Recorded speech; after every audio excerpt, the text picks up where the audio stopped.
यह जो तर्क संग्रह है अन्नम भट्ट की रचना, इस पर हम लोग आज बात करते हैं। यह न्याय और वैशेषिक, न्याय दर्शन और वैशेषिक दर्शन, ये जो दो आस्तिक दर्शन हैं, वैसे जो 6 दर्शन हैं, तो ये जो न्याय और दर्शन और वैशेषिक दर्शन, इन दोनों दर्शनों के का जो समन्वय ग्रंथ है, इन दोनों दर्शनों का जो समन्वय ग्रंथ है, अर्थात कुछ चीज़ें न्याय दर्शन से लेकर के, कुछ चीज़ें वैशेषिक दर्शन से लेकर के, इन दोनों दर्शनों को मिला करके एक नए दार्शनिक परंपरा में एक अप्रतिम ग्रंथ की रचना की गई है अन्नम भट्ट के द्वारा, वो है तर्क संग्रह। उस बारे में हम लोग बात करेंगे। इसमें जैसे न्याय दर्शन जो है, न्याय दर्शन 4 प्रमाण और 16 पदार्थ को लेकर के बात करता है, और वही वैशेषिक दर्शन है, वह 7 पदार्थ और 2 प्रमाण को लेकर के बात करता है। तो इस प्रकार से क्या है कि 7 पदार्थ और 2 प्रमाण जो वैशेषिक दर्शन में थे, इसमें से उन्होंने 7 पदार्थ ले लिया, इसको ले लिया, और इसमें से 4 प्रमाण और 16 पदार्थ था, इसमें से उन्होंने 4 प्रमाण को ले लिया। इन दोनों चीज़ों को मिलाकर के इन्होंने तर्क संग्रह की रचना किया, जिन्होंने उसमें उन्होंने 4 प्रमाण रखा और 7 पदार्थ रखा, और इस प्रकार दोनों दर्शनों के से इन्होंने लेकर के एक दर्शन के क्षेत्र में क्रांतिकारी समन्वय ग्रंथ के रूप में अन्नम भट्ट ने प्रयोग किया। तो इसलिए यह जो तर्क संग्रह है, यह समन्वय ग्रंथ कहा जाता है अन्नम भट्ट की रचना। और दर्शन आपको पता ही है कि 6 आस्तिक दर्शन है और 3 नास्तिक दर्शन है। उसमें न्याय, वैशेषिक, ये वैसे ही सांख्य और योग, इन दोनों का एक साथ सानिध्य चलता है, न्याय और वैशेषिक का एक साथ सानिध्य चलता है, और फिर वेदांत और मीमांसा, ये जो 6 हैं, ये 6 जो है वो आस्तिक दर्शन कहे जाते हैं। ये 6 आस्तिक दर्शन हैं, और 3 जो चार्वाक हैं, बौद्ध हैं और जैन हैं, ये 3 दर्शन पूर्णतया नास्तिक दर्शन कहा जाता है। इसके पीछे का आधार यह होता है कि जो वेद की सत्ता को स्वीकार करता है, जो दर्शन वेद की सत्ता को स्वीकार करता है वो आस्तिक, जो दर्शन वेद की सत्ता को स्वीकार नहीं करता है वह नास्तिक दर्शन कहा जाता है। तो न्याय, वैशेषिक, सांख्य, योग, वेदांत और मीमांसा, ये सभी वेद की सत्ता को स्वीकार करते हैं, वेद के तथ्यों को स्वीकार करते हैं, इसलिए आस्तिक दर्शन कहे गए। और ये जो 3 दर्शन हैं, ये वेद की सत्ता को स्वीकार नहीं किए, इसलिए ये नास्तिक दर्शन कहे गए हैं। और दर्शन का जो सामान्य परिचय है, 6 दर्शन का सामान्य परिचय, इसके संदर्भ में एक वीडियो अलग से ला दिया जाएगा। उसमें सारी विस्तृत की किस दर्शन के क्या क्या प्रमुख तत्व हैं, क्या क्या उसमें कितने प्रमाण है, कितने पदार्थ हैं, क्या उनका स्वरूप है, वो एक अलग से वीडियो ला दिया जाएगा। इस वीडियो में हम लोग फिलहाल अन्नम भट्ट की जो रचना तर्क संग्रह, उसके परिचय के बारे में बात करते हैं। उसमें महत्वपूर्ण तथ्यों को हम लेकर के इसमें चलते हैं। तो दर्शन में जो हमारा जो मनुष्य शरीर है, उसमें 5 तत्व प्रमुख हैं। वह 5 तत्व क्या है? पृथ्वी, जल, तेज, वायु और आकाश, ये 5 तत्व मिलकर के मनुष्य शरीर बना हुआ है। मनुष्य का जितने भी प्रकार के शरीर है, उस शरीर के शरीर निर्माण में 5 तत्व मुख्य रूप से पाए जाते हैं। तो पृथ्वी, जल, तेज, वायु, आकाश, ये जो 5 तत्व हैं, इन पंच तत्वों को पंच महाभूत के नाम से भी जाना जाता है, इनको पंच महाभूत भी कहा जाता है। अब हम लोग आते हैं जो ये तर्क संग्रह के जो प्रमुख तत्व है, सप्त पदार्थ, यानी कि इसमें 7 पदार्थों की बात की गई है। वह 7 पदार्थ कौन कौन से हैं, क्या क्या है, उनका विशेष विवरण किस प्रकार का है, वो हम लोग वीडियो में आगे देखते हैं। तो वह जो 7 पदार्थ है कौन कौन से हैं, तो वह है द्रव्य, गुण, कर्म, सामान्य, विशेष, समवाय और एक है अभाव। ये 7 पदार्थ हैं। 1 2 3 4 5 6 ये 7, ये 7 पदार्थ हैं। और सातों पदार्थ का यहाँ पर हमने सामान्य एक विवरण दे रखा है कि किसमें कितने किसके कितने भेद हैं। तो 7 पदार्थ कौन कौन से हैं? द्रव्य, गुण, कर्म, सामान्य, विशेष, समवाय और अभाव। तो द्रव्य, गुण, कर्म, सामान्य, विशेष, समवाय और अभाव, और ये 7 पदार्थ हैं। इन सातों पदार्थ के कौन कौन से भेद, कितने कितने भेद हैं? तो द्रव्य के 9 हैं, गुण के 24 हैं, कर्म के 5 हैं, सामान्य के 2 हैं, विशेष इनफाइनाइट है, अनंत हैं, विशेष जो है वह अनंत हैं, समवाय 1 है और अभाव 4 है। इन सारे के बारे में विस्तृत विवरण आगे प्रस्तुत करते हैं। तो ये सामान्य है कि सब 7 जो पदार्थ हैं, इन सातों पदार्थ के द्रव्य, गुण, कर्म, सामान्य, विशेष, समवाय और अभाव, इसमें से द्रव्य 9, गुण 24, कर्म 5, सामान्य 2, विशेष अनंत, समवाय 1 और अभाव 4 है। अब इसी को थोड़ा सा और हम लोग डिटेल्स में नाम सहित आ जाते हैं कि वह जो द्रव्य हैं वो द्रव्य कितने हैं। तो हम लोग द्रव्य अभी बात की कि द्रव्य 9 हैं। वो द्रव्य 9 कौन कौन से हैं? तो पृथ्वी, जल, आपको जल भी कहते हैं, तो पृथ्वी, जल, तेज, वायु, आकाश, काल, दिग, आत्मा और मन, ये जो 9 हैं, ये 9 क्या हैं? द्रव्य हैं। ठीक। और द्रव्य के बाद आते हैं द्रव्य गुण। गुण कितने हैं? तो चतुर्विंशतिर्गुणा, 24 गुण हैं। वो 24 गुण कौन कौन से हैं? तो 24 गुण इसमें बता दे रहे हैं, देखिए। रूप, रस, गंध, स्पर्श, संख्या, परिमाण, पृथक्त्व, संयोग, विभाग, परत्व, अपरत्व, गुरुत्व, द्रवत्व, स्नेह, शब्द, बुद्धि, सुख, दुख, इच्छा, द्वेष, प्रयत्न, धर्म, अधर्म और संस्कार, ये 24 गुण हैं। तो द्रव्य, गुण, कर्म में आ जाते हैं। कर्म कितने हैं? 5। कौन कौन से हैं? उत्क्षेपण, अपक्षेपण, आकुंचन, प्रसारण और गमन। ऊपर की ओर फेंकना, उत्क्षेपण यानी कि ऊपर की ओर फेंकना, अपक्षेपण यानी कि नीचे की ओर फेंकना, आकुंचन मतलब समेटना, प्रसारण मतलब फैलाना, गमन मतलब जाना। तो ये 5 प्रकार के कर्म हैं।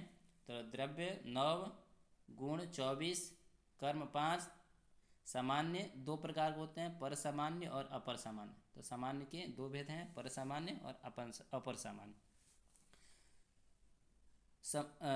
विशेष आ जाते हैं। तो विशेष कितने हैं? तो विशेष अनंत है। विशेष कितने हैं? अनंत है। अब आते हैं समवाय। तो समवाय कितने हैं? समवायस्तु एक एव, समवायस्तु एक एव। समवाय कितने हैं? तो एक ही है, एक एव। समवाय कितने हैं? एक ही हैं। अभाव कितने हैं? तो अभाव प्राग भाव, प्रध्वंसा भाव, अत्यंता भाव और अन्योन्या भाव, ये सभी एक में कर दीजिएगा, ये सभी एक में ही है। हाँ, तो प्राग भाव, प्रध्वंसा भाव, अत्यंता भाव, अन्योन्या भावश्चेति, तो ये 4 अभाव हैं। प्राग भाव, प्राक अभाव, प्रध्वंस अभाव, अत्यंत अभाव, अन्योन्य अभाव। इन अभाव, ये 4 प्रकार के अभाव कहे जाते हैं। इनका आगे हम लोग विस्तृत स्वरूप देखते हैं। तो उसमें से सबसे पहले आता है द्रव्य। ये द्रव्य कितने हैं? 9। द्रव्याणि नवैव। द्रव्याणि कितने हैं? तो नवैव, यानी कि 9 ही हैं। द्रव्याणि नवैव, द्रव्य 9 ही हैं। कौन कौन से हैं, उनका स्वरूप क्या है, तो उसका विस्तृत परिचय हम लोग आगे देखते हैं। तो वो जो सप्त पदार्थ हैं, उन सप्त पदार्थ में सबसे पहले द्रव्याणि, द्रव्य कह रहे हैं, वो कौन कौन से हैं? तो पृथ्वी, जल, तेज, वायु, आकाश, काल, दिक्, आत्मा और मन। क्रम यह है, आप हम लोग पीछे ऊपर क्रम से बात कर चुके हैं। तो पृथ्वी, जल, तेज, वायु, आकाश, काल, दिक्, आत्मा और मन, ये 9 द्रव्य हैं। इनका स्वरूप क्या है, इनका लक्षण क्या है, वह हम लोग आगे भी अगले स्लाइड में देखते हैं। तो इनका लक्षण क्या है, तो यहाँ पर सामान्य सबका लक्षण बता रहे हैं। तो पृथ्वी का लक्षण क्या है? तो गंधवती पृथ्वी, इसका लक्षण है गंधवती पृथ्वी। जो गंध वाली है उसे क्या कहते हैं? पृथ्वी कहते हैं। गंध वाली को पृथ्वी कहते हैं। जिसमें गंध होता है, सुगंध होता है अथवा दुर्गंध होता है, यानी कि जिसमें गंध होता है उसे पृथ्वी कहते हैं। ठीक है। पृथ्वी, जल क्या है? तो जल के लिए शीत स्पर्श प्रत्याप, जो शीत स्पर्श वाला हो, जो शीत स्पर्श वाला हो, जिसको छूने से क्या है शीत स्पर्श, और ठंडा स्पर्श जिसके मिले वो क्या होता है? जल। तो शीत स्पर्श प्रत्याप। तेज क्या है? तो तेज का लक्षण उष्ण स्पर्शवत तेज, जो उष्ण स्पर्श वाला है, जिसको छूने से क्या है उष्ण स्पर्श मिले, छू करके पता चले कि यह गर्म है, उसको क्या बोलते हैं? तेज कहते हैं। वायु का लक्षण क्या है? तो रूप रहित स्पर्शवान वायु, जो क्या है रूप से रहित हो और स्पर्शवान हो, जो क्या है रूप से रहित हो स्पर्शवान हो, यानी कि रूप से रहित हो, जिसका कोई रूप स्वरूप ना हो लेकिन स्पर्श वाला हो, स्पर्श करने से पता चले, उसको क्या कहते हैं? वायु कहते हैं। अब आते हैं आकाश। आकाश किसे कहते हैं? तो शब्द गुणकम आकाशम, शब्द गुणकम आकाशम, शब्द गुण वाला जो है उसको आकाश कहते हैं। यानी कि जहाँ पर शब्द चले जाए बोलने के बाद, जहाँ पर शब्द जाकर के स्थिर हो जाए, शब्द जाकर के मिल जाए, उसी को क्या कहते हैं? आकाश कहते हैं। ठीक है। अब आते हैं हम लोग काल। तो काल किसे कहते हैं? तो अतीत आदि व्यवहार हेतु, यानी कि अतीत आदि जो व्यवहार का कारण है, जिससे अतीत वर्तमान भविष्य इत्यादि को जाना जा सके, भूत वर्तमान भविष्य का निर्धारण करते हैं, उसी को क्या कहते हैं? काल कहते हैं। अब आते हैं दिक्। दिक् किसे कहते हैं? तो प्राच्यादि व्यवहार हेतु दिक्, जिससे प्राच्य, प्रतीचि, उदीची, दक्षिणाची इत्यादि का बोध किया जाए, उसे ही क्या कहा जाता है? दिक् अर्थात दिशा कहा जाता है।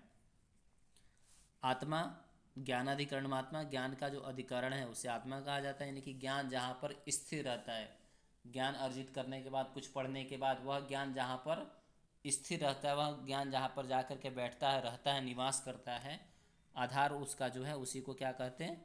आत्मा कहते हैं। फिर मन क्या है? तो मन क्या है? तो सुखादि उपलब्धि साधन इंद्रियम मनः, सुखादि उपलब्धि साधनम इंद्रियम मनः, सुख दुख इत्यादि उपलब्धि का जो साधन इंद्रिय है, यानी कि जिसके द्वारा सुख दुख इत्यादि की अनुभूति होती है, ऐसा अनुभव कराने वाला जो इंद्रिय है, उस इंद्रिय को क्या कहते हैं? मन कहते हैं।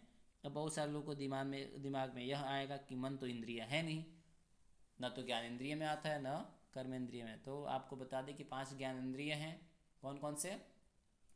चक्षु, घ्राण, ये चक्षु श्रोत घ्राण रसनत्व व्याख्यानी, चक्षु श्रोत घ्राण रसन, ये सब क्या है? ये जो 5 है, कौन कौन से हैं? चक्षु है, श्रोत्र है, घ्राण है, रसन है,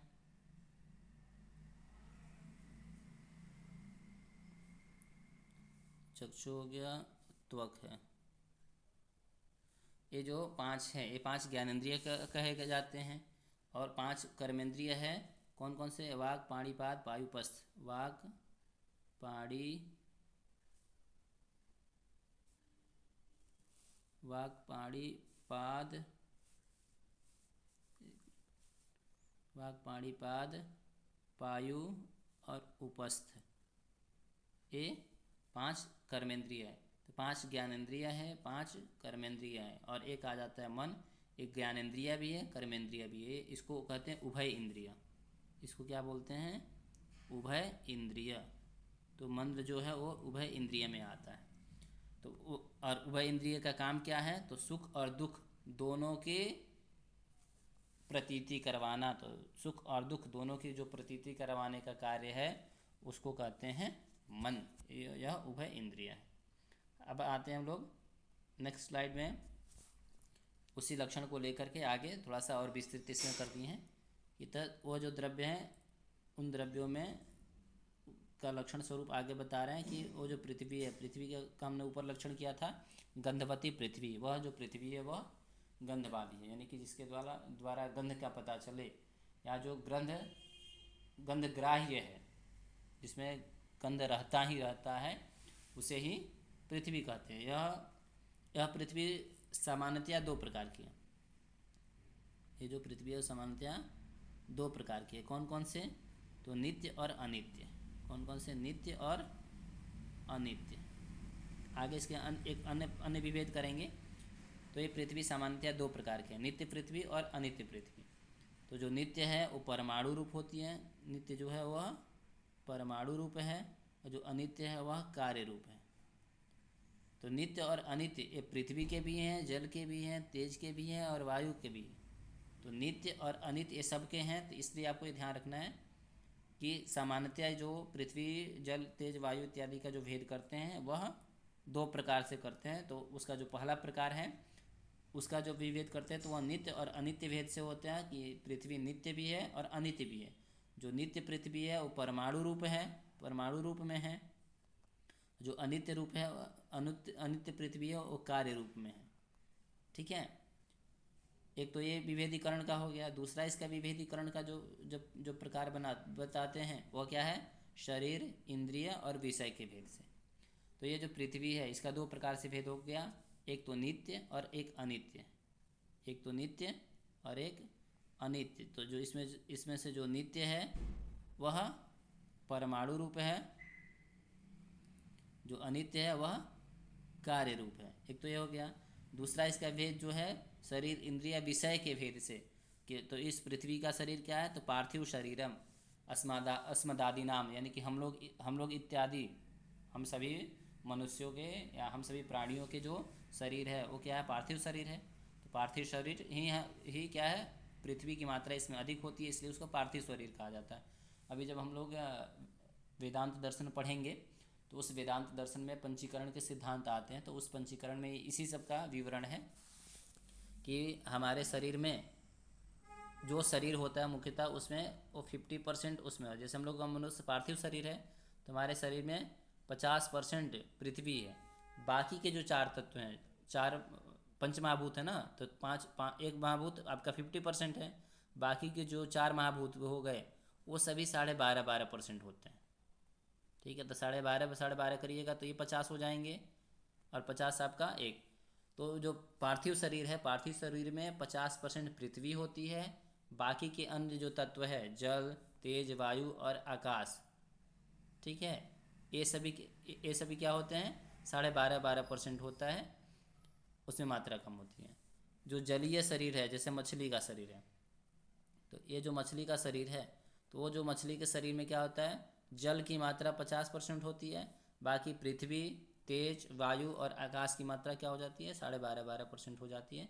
इसलिए जो मछली है वह जल में ही रह सकती है, अन्य जगहों पर नहीं निवास कर सकती।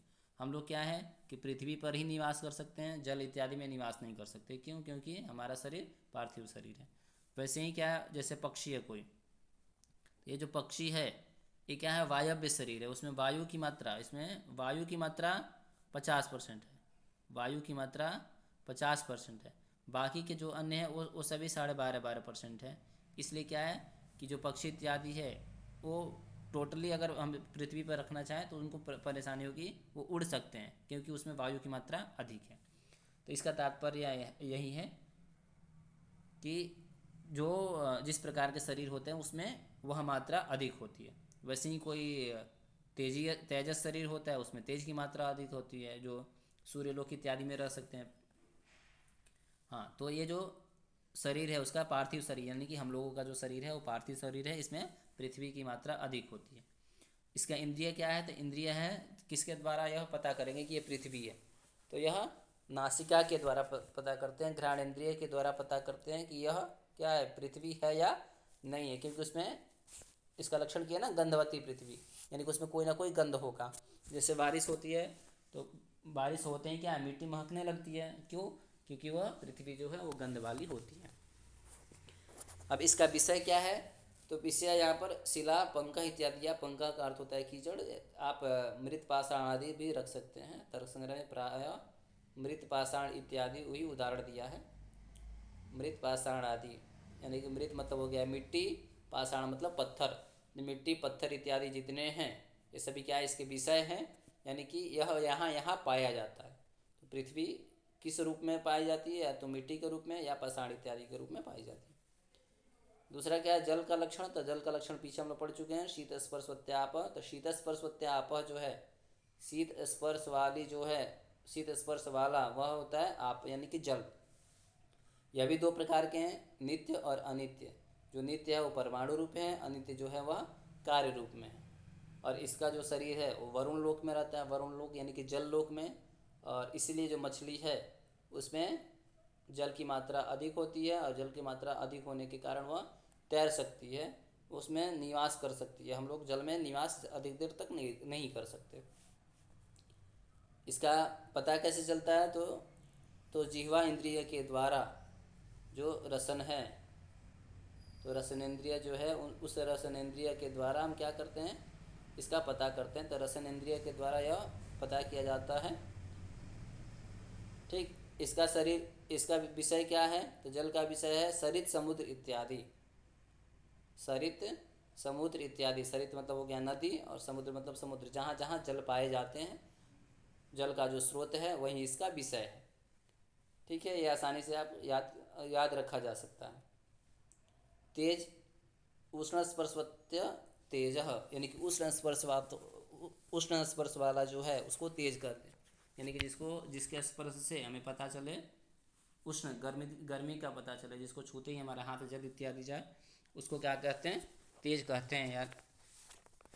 यह भी दो प्रकार का होता है सामान्यतया, नित्य और अनित्य। नित्य जो होता है परमाणु रूप होता है, अनित्य जो होता है वह कार्य रूप होता है। ये इसके भी होते हैं। इसका जो शरीर है वो आदित्य लोक में है, तेजस लोक में। तो आदित्य लोक यानी कि सूर्य लोक में इसका शरीर देखा जाता है। इसका इंद्रिय क्या है? तो चक्षु इंद्रिय के द्वारा, चक्षु इंद्रिय जो होता है वो तेज की प्रतीक माना जाता है।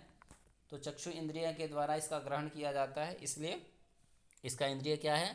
चक्षु। इसका विषय क्या है? तो भौम, दिव्य, उदर्य और आकरज, इसके 4 विषय बताए गए हैं। ये जो तेज है, तेज के जो विषय हैं वो 4 है। कौन कौन से? भौम, दिव्य, उदर्य और आकरज। भौम क्या है? तो भौम का अर्थ है वहनी। भौम का अर्थ होता है अग्नि, यानी कि अग्नि रूप में जो अग्नि दिखाई देती है, अग्नि रूप में जो है वो उसको भौम कहते हैं। दिव्य कहते हैं विद्युत को, तो जो विद्युत इत्यादि के रूप में अग्नि दिखाई देती है, जो विद्युत, आकाशीय विद्युत इत्यादि चमकती है जिससे लोग जल जाते हैं, तो वो भी क्या है? विद्युत रूप है। तो विद्युत रूपी जो अग्नि है वो उसको दिव्य कहते हैं। औदर्य जो हमारे पेट के अंदर, उदर के अंदर, उदर मतलब होता है पेट, तो इस उदर के अंदर जो एक अग्नि है जो खाना पचाने का कार्य करती है, जिसको हम बोलते हैं जठराग्नि, तो वह जो जठराग्नि है उस अग्नि को बोलते हैं औदर्य अग्नि। और आकरज करते हैं सुवर्ण इत्यादि में जो अग्नि रहती है, सुवर्ण अर्थात सोने में। तो वह जो सोना है, गोल्ड, उसमें रहने वाली जो अग्नि होती है उसको आकरज अग्नि कहते हैं। ठीक, अब आते हैं हम लोग नेक्स्ट वायु में। वायु का लक्षण है रूप रहित स्पर्शवान वायु, यानी कि जो रूप से रहित हो और स्पर्श वाला हो। जो रूप से रहित हो और स्पर्श वाला हो उसे ही वायु कहते हैं। यह भी 2 प्रकार का होता है प्रारंभिक रूप से, नित्य और अनित्य। नित्य जो है वो परमाणु रूप है, अनित्य जो है वह कार्य रूप है। और इस वायु का जो शरीर है वो वायु लोक में प्रसिद्ध है। और यह जो वायु है वो 5 प्रकार के बताए गए हैं, यहाँ पर नाम दे दिए हैं: प्राण, अपान, व्यान, उदान, समान।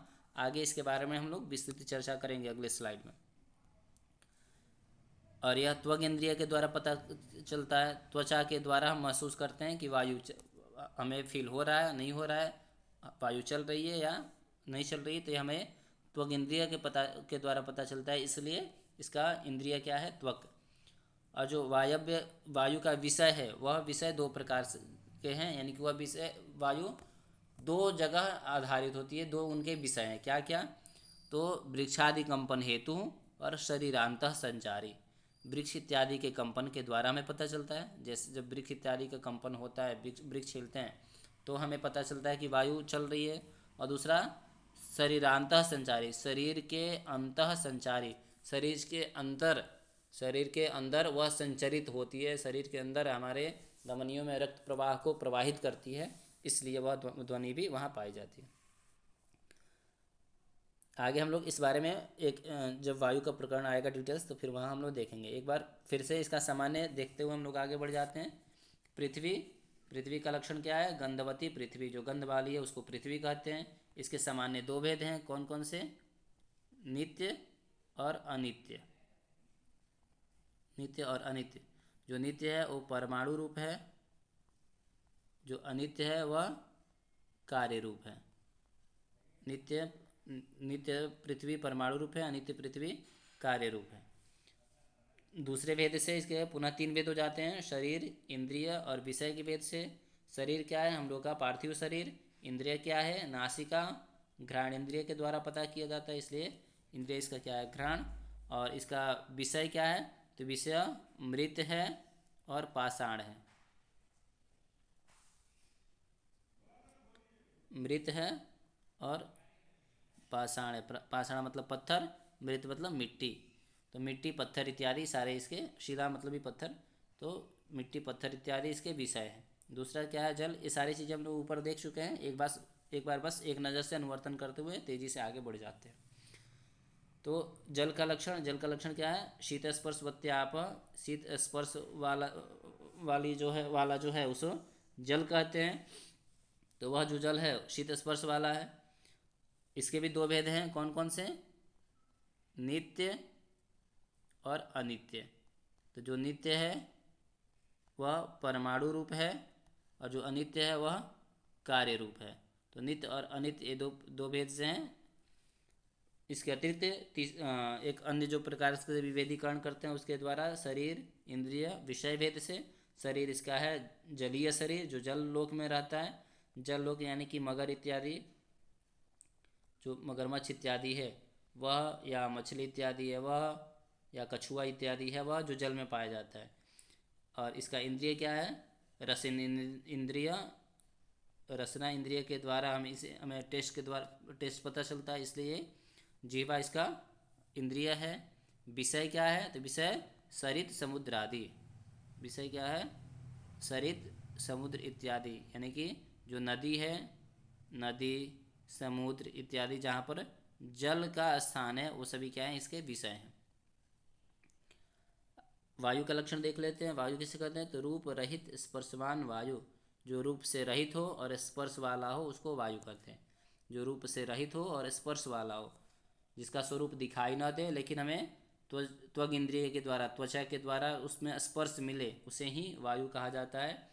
यह भी सामान्यतः दो प्रकार के हैं, कौन कौन से? तो नित्य और अनित्य। नित्य और अनित्य।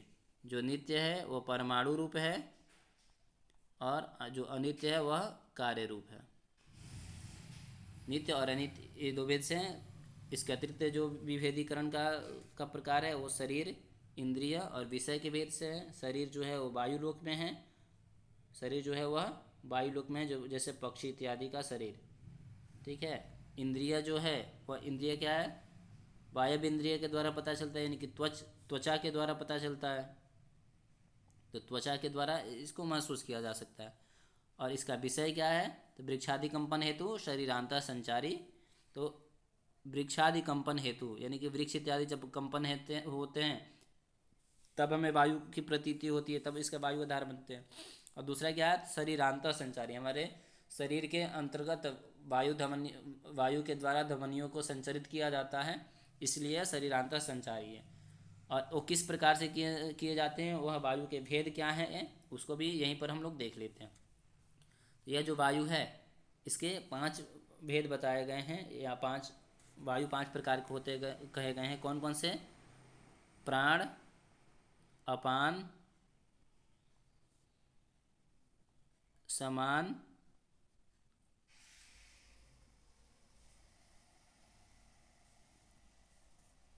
उदान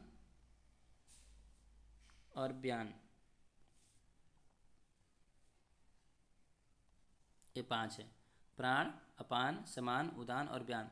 प्राण वायु जो है वो मुख्य रूप से हृदय में रहते हैं। अपान वायु गुदा प्रदेश में, समान वायु नाभिमंडल में, उदान कंठ में और व्यान संपूर्ण शरीर में। संपूर्ण शरीर में यहाँ पर भी है।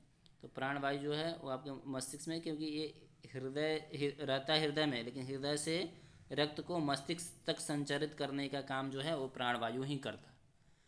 हृदय से मस्तिष्क तक पहुंचाने का जो रक्त को प्रवाह को पहुंचाने का जो कार्य करता है वह प्राणवायु है, इसलिए इसका स्थान हृदय है। हृदय प्राणो गुदे गुदे गुदा में अपान वायु रहता है, ठीक है।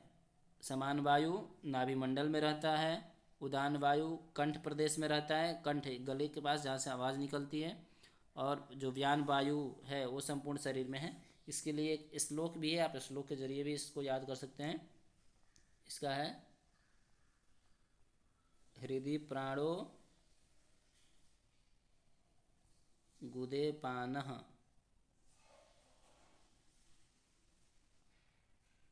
गुदे पानः समानो नाभिमंडले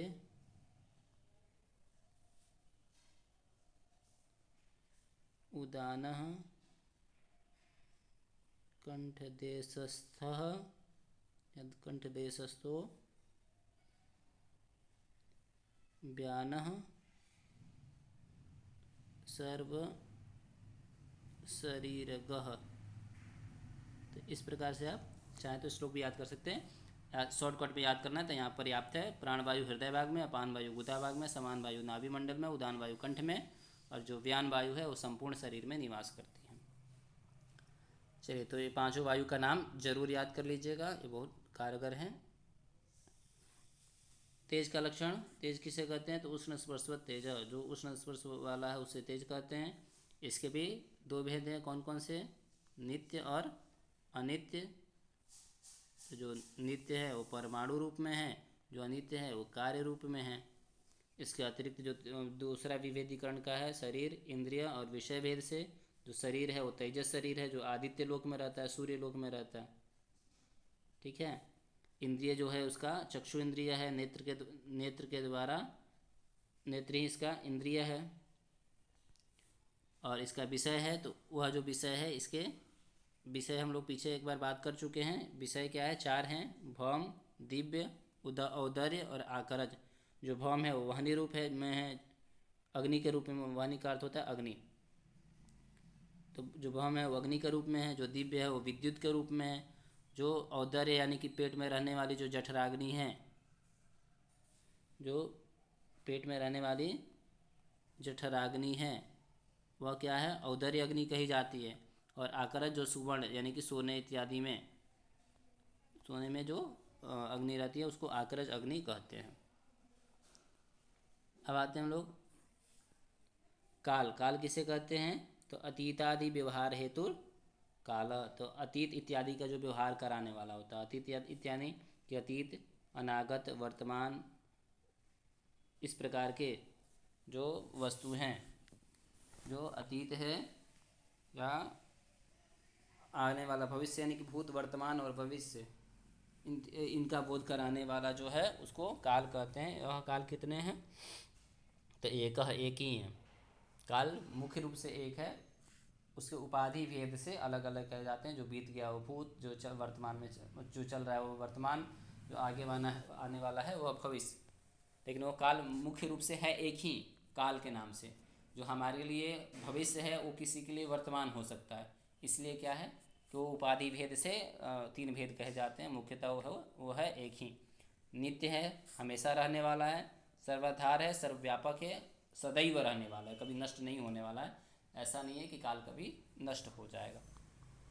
वैसे ही क्या है दिक्, तो दिक् में क्या आता है? प्राच्यादि व्यवहार हेतु दिक्, जो प्राच्य इत्यादि का व्यवहार कराने वाला होता है उसे दिशा कहते हैं।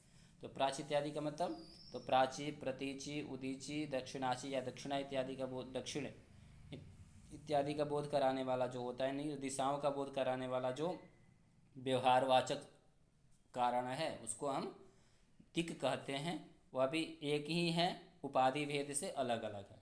जो हमारे लिए पूरब है वो किसी के लिए पश्चिम हो सकता है, तो उपाधि भेद से अलग अलग है। और अगर विस्तृत रूप में देखा जाए तो दिशाएं 10 दिशाओं का उल्लेख है। दिशाएं कितने हो जाते हैं? 10 दिशाएं हो जाती हैं। क्यों?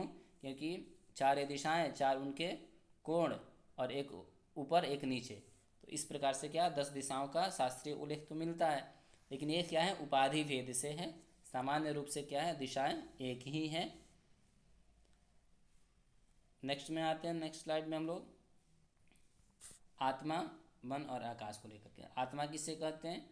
तो ज्ञानाधिकरणम आत्मा, ज्ञान का जो अधिकरण है, जहाँ पर ज्ञान रूप स्थायी रूप से प्रतिष्ठित होता है, जहाँ पर ज्ञान निवास करता है, जो भी हम पढ़ते हैं वहाँ पर वो जा कर के मेमोरी कार्ड में सेव हो जाता है। तो वह जो मेमोरी कार्ड है हमारा, वही क्या है? आत्मा है।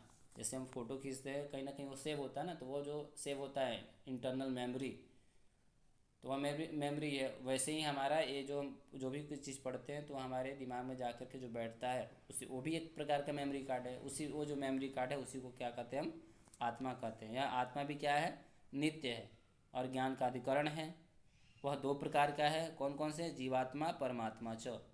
एक तो जीवात्मा है, दूसरा परमात्मा है। जीवात्मा जीव रूप है, परमात्मा ईश्वर रूप है। जीवात्मा है वो जीव रूप है, परमात्मा ईश्वर है। दोनों ही नित्य है। जीवात्मा और परमात्मा दोनों ही नित्य है। जो जीवात्मा है वो प्रत्येक शरीर से विभिन्न प्रकार के हैं, अनेक है, जबकि परमात्मा जो है वो एक है और सर्वज्ञ है। जो परमात्मा है वो एक ही है, जीवात्मा अनेक है। जीवात्मा कितने हैं? अनेक है। प्रत्येक शरीर के अनुसार वह अनेक है। जितने शरीर हैं उतने आत्मा है, जीवात्मा है, इसलिए प्रत्येक शरीर के अनुसार भी अनेक हैं। जबकि जो परमात्मा है वो परमात्मा ईश्वर रूप है, ईश्वर हो गया, ईश्वर है, तो वहाँ पर वो एक है, सर्वत्र है और नित्य है। नित्य तो दोनों है। नित्य जो मनुष्य में जीवात्मा वाला भी आत्मा नित्य है, परमात्मा वाला भी आत्मा नित्य है। ठीक है, बस वो कार्य रूप और कारण रूप इत्यादि के भेद से। चलिए अब आते हैं मन में। तो मन किसे कहते हैं?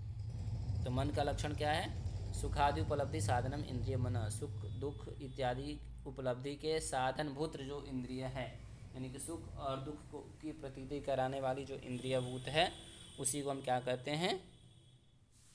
उसी को हम मन कहते हैं।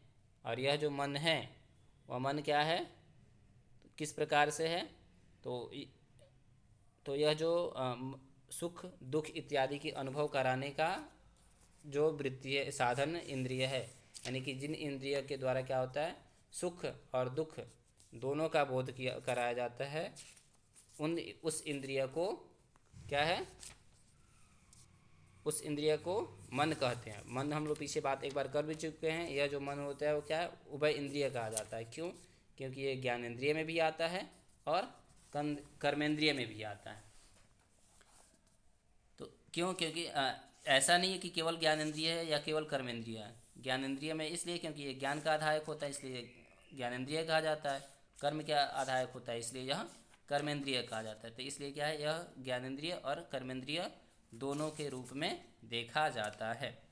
अब क्या है कि तच्च प्रत्यात्मनीयत्वात् अनंतम परमाणु रूपम नित्यम च। ये जो क्या है? भिन्न है और अनंत रूप में भी है। यानी कि यह कह सकते हैं कि यह जो मन हर एक जीवात्मा के साथ रहने के कारण भिन्न भिन्न है। क्योंकि प्रत्येक ये जो मन है, जितने शरीर हैं उतना मन है, जितने शरीर है उतना ही मन है। तो इस कारण से विभिन्न है, अनंत है। भिन्न भिन्न आत्मा में रहने के कारण, भिन्न भिन्न शरीर में रहने के कारण क्या है? यह अनंत है। लेकिन परमाणु रूप में रहने के कारण, लेकिन यह परमाणु रूप में रहने के कारण एक है और नित्य है। ठीक है, तो यह जो मन है प्रत्येक शरीर में रहने के कारण अनंत है, भिन्न है, लेकिन केवल आत्मा में रहने के कारण यह नित्य और एक है। ये आपको यहाँ पर थोड़ा सा ध्यान देना होगा। ठीक है, एक बार फिर से इसको देख लेते हैं कि यह जो मन है यह प्रत्येक शरीर में भिन्नता के साथ रहने के कारण यह अनंत है। प्रत्येक शरीर में विभिन्नता के साथ रहने के कारण क्या है? यह अनंत कहा जाता है। लेकिन यह जो आत्मा रूप होने के कारण और परमाणु रूप होने के कारण, परमाणु मतलब एकदम सूक्ष्मतया दृष्टि से रहने के कारण यह जो मन है वह एक है और नित्य है। यह जो है एक है और नित्य रूप में कहा जाता है। चलिए अब आते हैं हम लोग आकाश पे। आकाश किसे कहते हैं? तो शब्द गुणकम आकाशम, जो शब्द गुण वाला है, यानी कि जो शब्द हम बोलते हैं और वह शब्द हमारे बोलने के अनंतर कहाँ चला जाता है पता नहीं चलता। तो वह शब्द बोलने के द्वारा क्या है? आकाश में चला जाता है। आकाश क्या? आकाश का मतलब होता है खाली जगह। आकाश का तात्पर्य है जो भी खाली जगह है, उस खाली जगह को आकाश कहा जाता है। तो हमारे शब्द बोलने के अनंतर वो जहाँ भी चला जाता है उसी को हम आकाश कहते हैं। वो आकाश कैसा है? एक है और नित्य है। आकाश क्या है? एक ही है और नित्य है। तो इस प्रकार से क्या है, हमारा द्रव्य प्रकरण खत्म हुआ। इसमें हम लोगों ने अभी तक द्रव्य पढ़ा है, द्रव्य 9 है, 9 द्रव्यों को हम लोगों ने देखा है इस वीडियो में। बस इतना ही। अगले वीडियो में हम लोग गुण पढ़ेंगे, जो 24 गुण है, चतुर्विंशतिर्गुणाः, रूप रस गंध स्पर्श इत्यादि। उन 24 वीडियो को 24 गुणों को विस्तृत रूप से देखेंगे। तब तक के लिए धन्यवाद।